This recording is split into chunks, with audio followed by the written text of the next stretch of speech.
You earn more than you did 3 years ago. The anxiety has not changed.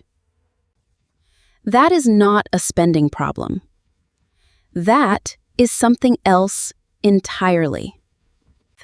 You still check prices with a quiet tension.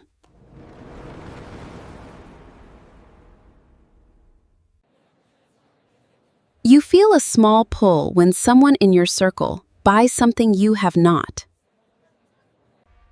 You cannot name who you are behind. The finish line just keeps moving ahead.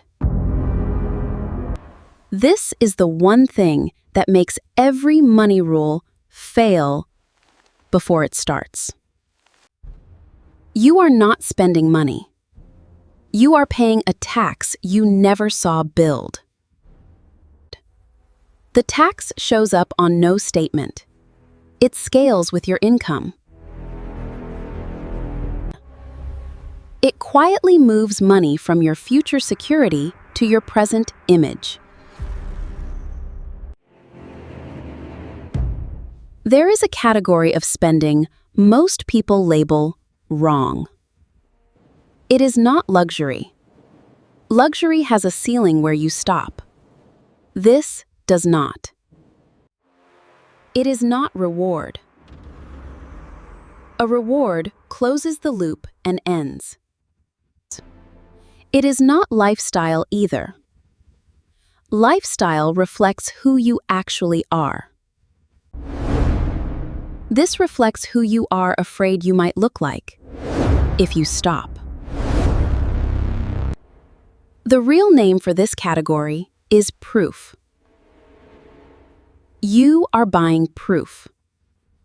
Proof your income is real and that you still belong in the room.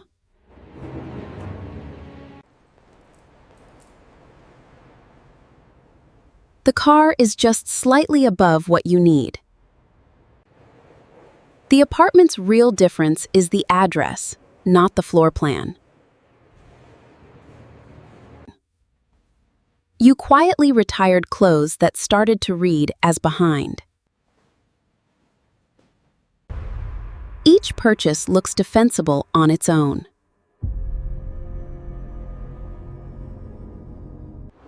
Together they reveal one structure: spending to manage a feeling. That is the tax, a constant transfer running in the background. You never authorize it. It is extracted automatically. It takes its percentage before you ever decide it can. You are not buying a car. You are buying relief from looking like you have less. You are buying continuity, so you still look like you should. Here is what makes it dangerous. Earning more makes the tax cost more. Most people assume financial stress is simply a problem of income. Just earn slightly more, close the gap, and the tension releases. It feels rational. And it is almost perfectly wrong. The tax is a percentage of your social environment, not your income. When income rises, you move through different rooms entirely. Their baseline of normal shifts, so yours quietly shifts too. The car that felt solid now looks tired against the new crowd.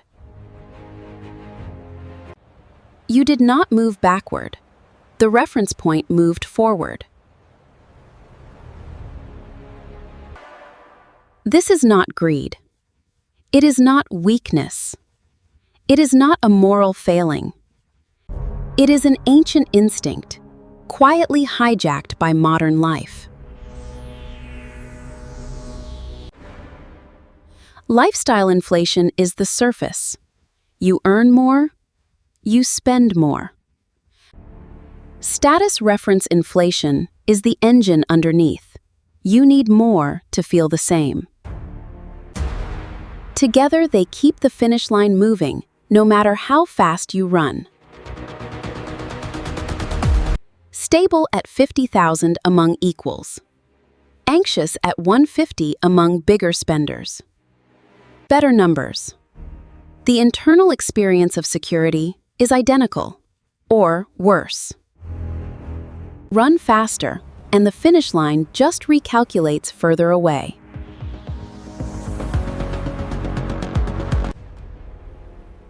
But some people broke out, not by earning or spending less. Immunity sounds like resistance, willpower against pressure. It is not. The proud minimalist is still performing, just for a different audience. Genuine immunity is quieter, harder to see, because it performs nothing. They walk through visible wealth and feel nothing that needs a response. The comparison engine simply does not run. Not superiority, just absence.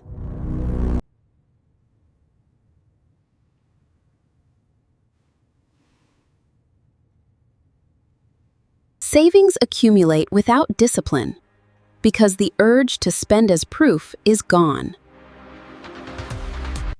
Financial decisions become quieter, faster. No identity is riding on them. Investing feels natural, because money no longer performs a role.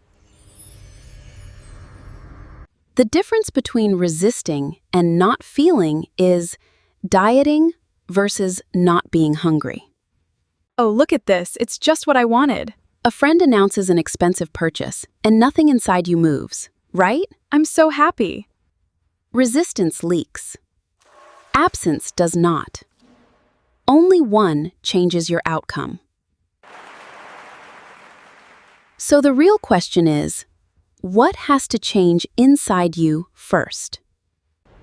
Most money advice fails because it targets behavior and never touches identity. You automate every transfer and still feel the pull every single time.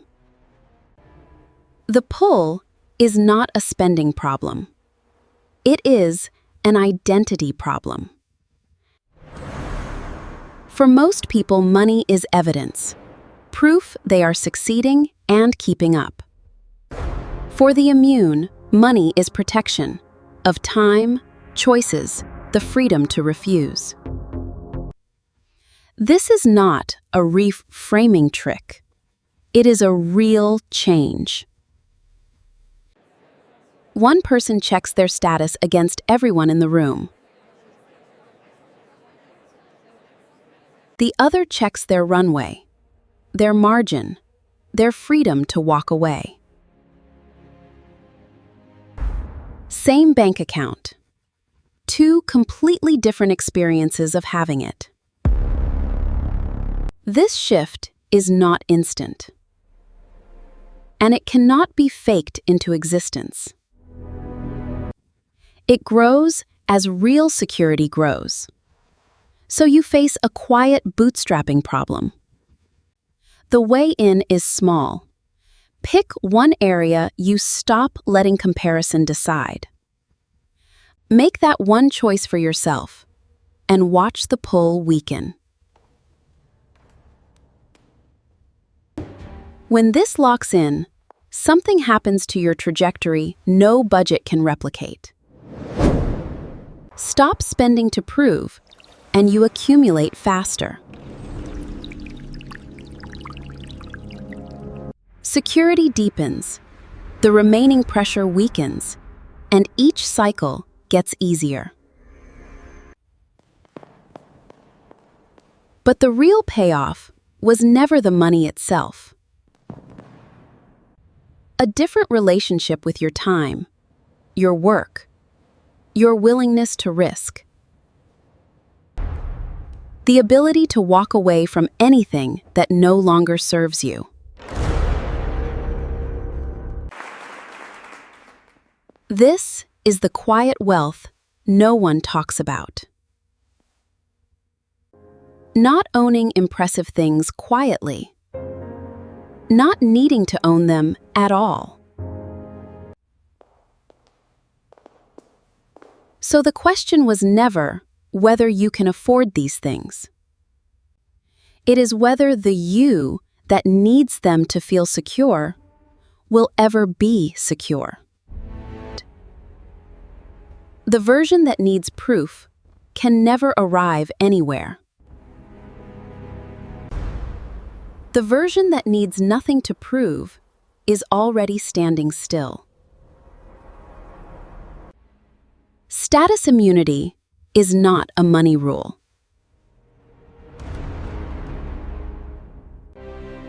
It is the rule that finally makes every other rule work. Now look again at where you thought you were behind.